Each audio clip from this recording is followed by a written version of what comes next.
지금 화엄경 속에 이렇게 들어와 계시는 거예요. 화엄경에 따르면 지금 여기 석가탑 부처님은 땅에 계시는 게 아니거든요. 하늘에 계신다고 합니다. 부처님이 보리수 아래에서 깨닫고 난 다음에 천상에 있는 중생들을 위해서도 내가 가르침을 펼쳐야 되겠다. 그래서 도리천이라고 하는 천상에 올라가셔서 설법을 펼쳤다고 해요. 그 장면을 하이라이트 삼아 재현한 겁니다. 일종의 세트장처럼 오늘날 개념으로 하면.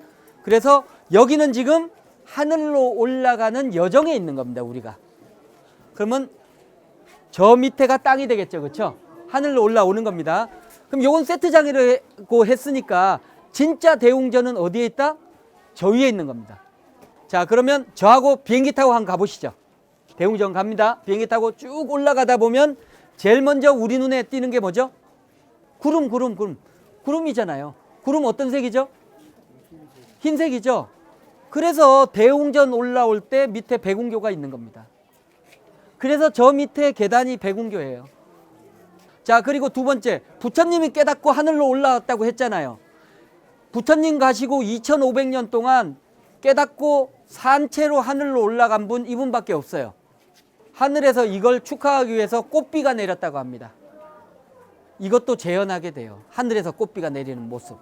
한번 볼까요? 진짜 내리는지? 천정. 꽃비가 내리는 모습을 재현하고 있는 거예요. 이해하시겠죠? 자, 그럼 이와 같은 꽃비가 내리려면 저절로 뿅 하고 내린다? 불교는 그런 짓 안 합니다. 머리 열토막 납니다. 그래서 이러한 꽃을 먹으면 구름이 있다는 거예요. 그래서 지상에서 누가 깨달았다는 소식을 접하면 짠 하고 꽃비가 내리는 거죠. 마치 흰 구름이 온도가 맞으면 녹아서 비로 내리듯이 꽃구름은 누군가 깨달았다는 소식을 접하게 되면 꽃이 비 오듯이 내리는 거예요. 부처님이 깨달았던 순간이 바로 그 순간이 되는 거죠. 그러면 이 꽃을 먹으면 구름이 있어야 되겠죠. 이 구름은 흰색일까요? 꽃색일까요? 그렇죠. 당연히 꽃 색깔을 떼야 되겠죠. 그 꽃구름이 여기에 또 있거든요. 사실은. 자, 다시 봅니다. 어때요? 여기 있는 거. 꽃하고는 모양이 다르죠? 영지버섯처럼. 예, 이쪽. 예, 버섯처럼 돼 있죠? 색깔이 두 개죠? 청색과 붉은색이죠? 예, 저게 꽃구름입니다. 저 꽃구름이 꽃을 머금었다가 이렇게 꽃을 내려준다, 이렇게 얘기를 하는 거예요. 자, 그러면 하늘로 올라가기 위해서는 흰 구름도 지나야 되겠지만 이와 같은 꽃구름도 지나서 올라가야 되겠죠. 그래서 꽃구름의 색깔은 두 가지입니다. 그렇죠? 청색과 적색. 그래서 백운교 위에 청운교가 있는 겁니다. 아시겠죠? 다음 붉은 구름도 있어야 되겠죠? 그것은 바로 요 현판의 글씨 자하문이라고 적혀 있는데 이게 붉을 자자에 노을 하자입니다. 이 붉은 구름을 뜻하는 한자예요. 이해하시겠죠?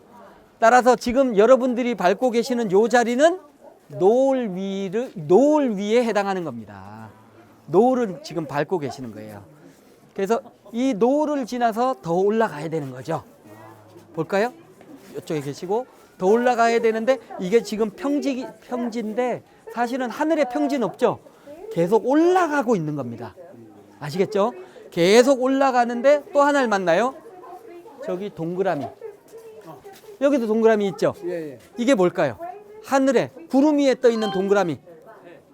밤에는 그렇죠. 해와 달이죠. 아시겠죠? 자, 해와 달입니다. 이렇게 얘기했더니 또 안 믿는 분들이 있어요. 야, 우연하게 동그란 것 같은데? 이런 분들이 간혹 있어요. 그래서 이런 분들을 위해서 우리 조상들이 정말 디테일합니다. 그래서 이거 틀림없는 해와 달이란 증표를 하나 남겨놨어요.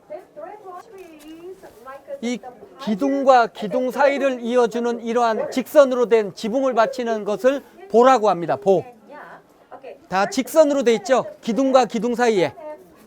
어디 쭉 둘러보십시오. 네. 다 보로 돼 있죠. 직선으로. 들어오세요. 네. 보로 돼 있습니다. 그런데 이 기둥과 이 기둥 사이의 보는 어때요? 곡선이죠. 그리고 요 기둥과 요 기둥 사이의 보도 곡선이죠. 여기만 곡선으로 되어 있어요. 그런데 모양이 어때요? 다르죠? 반대죠? 그러네. 왜 반대죠? 해와 달은 반대로 움직이거든요. 자, 해가 이렇게 떠오른다면 달은 내려와야죠. 이해하시겠어요? 예. 일부러 이렇게 만들 이유는 없거든요. 반드시 이 해와 달이 이 반대로 움직이고 있다는 상징과도 같은 보입니다. 근데 이렇게만 만들어 놓으면 재미없겠죠? 그래서 요 보의 끝자락을 한번 보세요. 뭐가 있는지. 나가서. 용의 머리가 있죠? 그렇죠.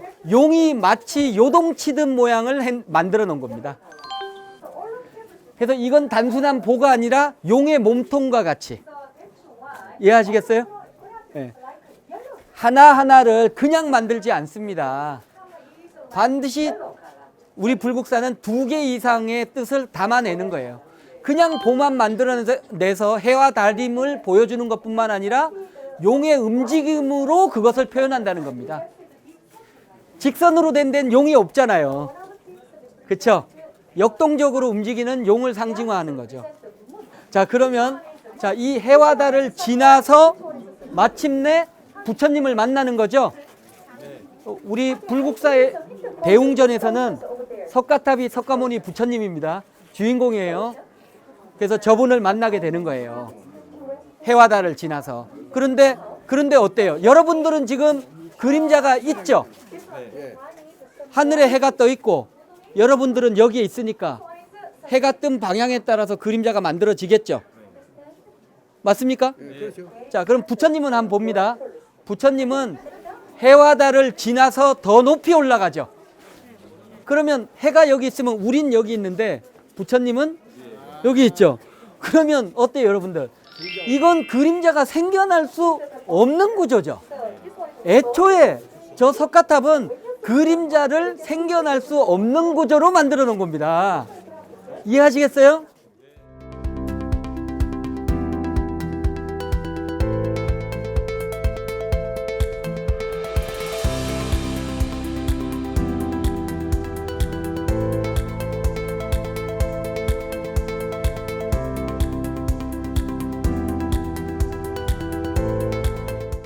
아무리 무지한 사람들이라도 이 해와 달을 지나서 이 문을 통과하면 저 탑에 그림자 없다는 건 쉽게 알 수 있도록 만들어 놓은 겁니다. 그렇죠. 왜 그러면 저 탑에 그림자를 없게 만들었다? 부처님이 어떤 분인지 가르쳐 주기 위해서. 부처님은 그림자 없는 분이다. 그거는 사찰 용어로 그림자라고 얘기할 뿐 우리말식 표현하면 그림자는 탐욕을 상징한다. 이제 이해가죠? 그래서 부처와 중생의 차이를 한눈에 알 수 있게 만들어준 거예요. 이해하시겠죠? 자, 그러면 부처님은 저기 계시는데 그림자가 없죠? 그런데 지금 요분 넘어갔어요? 아까는 그림자 있었죠? 지금 그림자가 없죠? 그럼 저분 뭐가 된 거죠? 부처 된 겁니다. 지금 전시의 부처입니다. 근데 문제는 천지도 모르고 있다는 거. 그래서 법화경의 한 장면의 멘트가 나오는 겁니다. 이 석가탑 다보탑은 법화경의 한 장면인데요. 석가모니 부처님께서 설법하시는 모습이거든요. 일체 중생은 본래 부처다. 너희들 만들어지는 거 아니야, 부처는. 본래부터 부처였어. 그걸 모르고 살아간 거야. 그걸 그림자 설법을 통해서 깨닫게 해주는 겁니다. 본래 부처였기 때문에 탐욕의 상징만 이해하게 되면 금세 부처로 된다는 겁니다. 본래 부처라는 얘기를 설법하고 계시는 거예요. 봐, 탐욕이 어떤 건지 이해했지? 이제부터 탐욕 안 부리면 돼. 그거 알면 이미 너는 부처야. 그 얘기를 하고 계시는 겁니다. 그걸 잘 이해 못하는 사람들을 위해서 맞은편에 석가열애의 선배 부처 다보열애께서 증명을 하고 계시는 겁니다. 내가 전생의 부처인데 석가열애 말씀 맞아. 여기 있는 너희들 그거 믿어도 좋아. 내가 증명하러 여기 왔다니까. 그렇게 지금 두 분이 얘기를 주고받고 계시는 겁니다. 우리를 위해서. 이해하시겠죠? 그렇게 되면 여기 있는 분들 모두가 뭐다? 부처. 그러면 뭐 별거 있습니까? 걸리버 여행기란 책에 따르면 걸리버가 소인들이 많은 나라 가서 무슨 나라라고 했죠? 거인들이 많은 나라 가서 뭐라고 했죠? 왜 소인국은 대답하면서 왜 거인국은 대답 못해? 거인이 많은 나라 가서는 거인국이라고 했겠죠. 자, 그러면 걸리버가 대웅전에 왔더니 부처님들밖에 없어요. 부처님 나라라고 했겠죠. 그러면 이거 한자로 바꿔봅니다. 부처불의 나라국. 그렇죠. 바로 불국토가 여기 있는 겁니다. 그래서 우리 사찰 이름이 불국사가 되는 겁니다. 불국사란 이름에 다 맞춰진 거예요. 보통은 이쯤 되면 박수 많이 칩니다.